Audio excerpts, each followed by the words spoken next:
प्रणाम आप सभी को। मैं पंडित बालव्यास विष्णुदास शास्त्री बड़े दिनों बाद आप लोगों के बीच में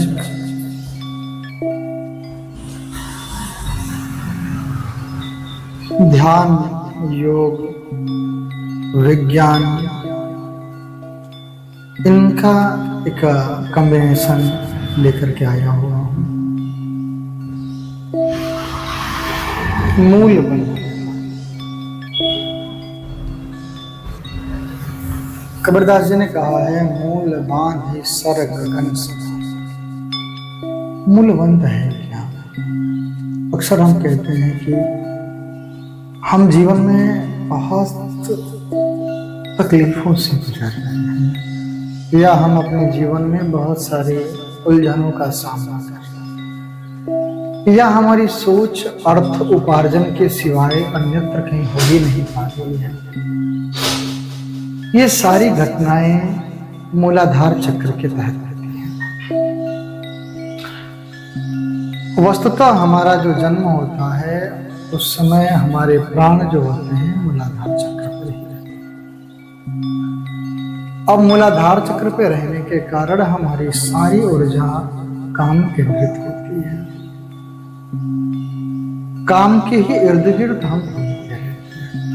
यही कारण है कि छोटे छोटे वस्तुओं की भी एडवर्टाइजमेंट कराने के लिए स्त्रियों का सहारा लेना पड़ता है। यही कारण है कहीं ना कहीं उपासना के नाम पर भी वासना की पूर्ति की जाती है। अन्यत्र बहुत सारे कारण हैं जो आपको दिखेंगे कि हमारे समाज काम केंद्र के ही इर्द गिर्द नाच रहा है। मूलबंध क्या है? मूलबंध कहते हैं अपनी ऊर्जा को जो अधोगमन हो रहा है, जो हमारी ऊर्जा प्रवाहित हो जाती है या कुछ ऐसी क्रियाएं हो जाती हैं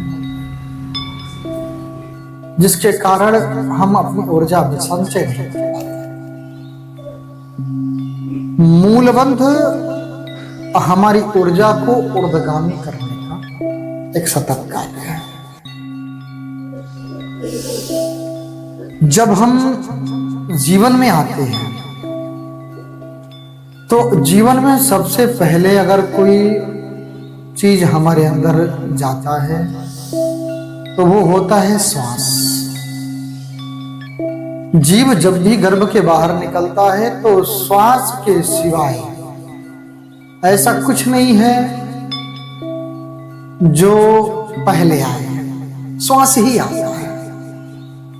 तो अगर हमें जीवन के पार देखना है तो सर्वप्रथम श्वास का ही सहारा लेना हमारे लिए उपयुक्त भी है, सर्वोत्तम भी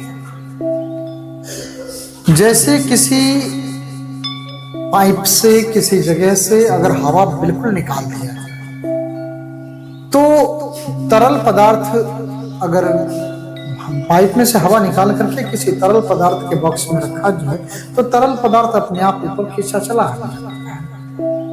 इसी प्रकार ठीक जब भी हम श्वास को बिल्कुल खाली कर देते हैं, अपने अंदर से बिल्कुल रिक्त कर देते हैं और ऑक्सीजन न लेते हुए वहीं पर रोक दें, ऑक्सीजन न ले वहीं पर रोक दें 1 सेकेंड 2 सेकेंड 5 सेकेंड, अभ्यस्त आदमी ज्यादा देर करता है। तो अगर हम वहीं पर रोकते हैं तो हम ये देखेंगे कि मन जहां हमारा मूलाधार चक्र है वहां किसी प्रकार की गुदगुदी हो, चक्र का धक-धक हो, वो ऊर्जा प्रवाहित होती है ऊपर की तरफ, मणिपुर तक जाती है। और जैसे ही मणिपुर में वो ऊर्जा स्पर्श करेगी हमें एक अद्भुत चेतना का अनुभव होगा। तब हमारे अंदर से वासना तिरोहित हो जाती है। वासना का बल रहता है, वासना तिरोहित हो जाती है। कबीरदास जी इसी चीज को कहते हैं कि मूल बांध सर गगन समान। जब मूलबंध हो, जैसे किसी पात्र का छेद बंद कर दिया जाए तो वर्षा तो नित्य निरंतर है, पानी उसमें भर ही रहा है, तो बूंद बूंद बूंद बूंद करके भी वो घड़ा एक दिन भर जाएगा। लेकिन अगर उस घड़े का छेद ही बंद ना हो, उस घड़े के ऊपर अपना कंट्रोल ही ना हो, तो हमारी ऊर्जा तिरोहित हो जाएगी। और जब ऊर्जा ही नहीं रहेगी तो जीवन में तमाम समस्याएं अपने आप आ जाएंगी। क्योंकि मोबाइल कितना भी महंगा क्यों ना ले लिया जाए, अगर वो चार्ज ना रहे तो कहीं ना कहीं हमें प्रभावित कर ही देगा। रेचक, पूरक और कुंभक, यही प्राणायाम है। कुंभक श्वास को बांधने का नाम है, हमने अपने श्वास को अपने हृदय में बंद कर लिया तो ये कुंभक है। रेचक खींचने का है और पूरक खाली करने का है। तो विशेषता हम ध्यान दें कि पूरक जब हो तो फिर हम श्वास कुछ देर के लिए ही रोक करके रखें। आप पाएंगे बतौर 40 या 50 दिन के अंदर कि आपको मूलाधार चक्र से ऊपर उठने का अनुभव प्राप्त हो रहा है। अगर कोई व्यक्ति जीवन में मूलाधार चक्र पर ही जिया है, उसने भूमि पर उपज होने वाली सुख सुविधाओं का खूब अर्जन कर लिया है, तो जब उसकी शरीर छूटने का समय आएगा, जब ये देह त्याग की स्थिति आएगी, तब वो बिल्कुल रिक्त हो जाएगा। क्योंकि उसने केवल वो वस्तु जुटाई है जो भूमि पर ही उसको कार्य कर सकता है। भूमि के बाहर की यात्राएं उसके लिए सफल रहेंगी। और पंचतत्व से जब हम बाहर जाएंगे, जब हम इस शरीर को छोड़ेंगे, तो हमारे पास वो वस्तु होनी चाहिए, वो चीजें होनी चाहिए, वो कैपेसिटी होनी चाहिए जिससे हम आगे देख सकें। यही ऊर्जा जब प्रवाहित होते होते होते होते आज्ञा चक्र को स्पर्श करता है, तब हमें वेद पढ़ना की जरूरत नहीं है।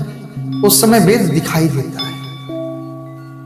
उस समय ये जो अप्रत्यक्ष शक्तियां हैं वो प्रत्यक्ष होकर के हमारे सदृश आने लगते हैं। उस समय समस्त जड़ी बूटियों का ज्ञान हमारे अंदर आने लगता है, उद्भव होने लगता है। ये इतना सहज नहीं है, लेकिन ये मार्ग है उन सब चीजों का। इसलिए भारत के मनुष्यों ने जब भी कोई तथ्य दिया, उसको फिलोसफी शब्द नहीं कहा। वो केवल तर्क नहीं है, वो दर्शन है। तर्क का समय, तर्क का जो स्थान है वो बुद्धि है, और ये दर्शन है। आइए, तो मूलबंध क्या है, कैसे करना है। सुखासन पर बैठ जाइए, श्वास को बिल्कुल खाली कर लीजिए और कुछ क्षण के लिए श्वास को रोकिए, संकुचित करिए अपने मूलाधार केंद्र को, जिससे ऊर्जा ऊपर की तरफ धकेली जा सके। उसके बाद आप इस तरह से आ जाएंगे। जय श्री राम, जय राम।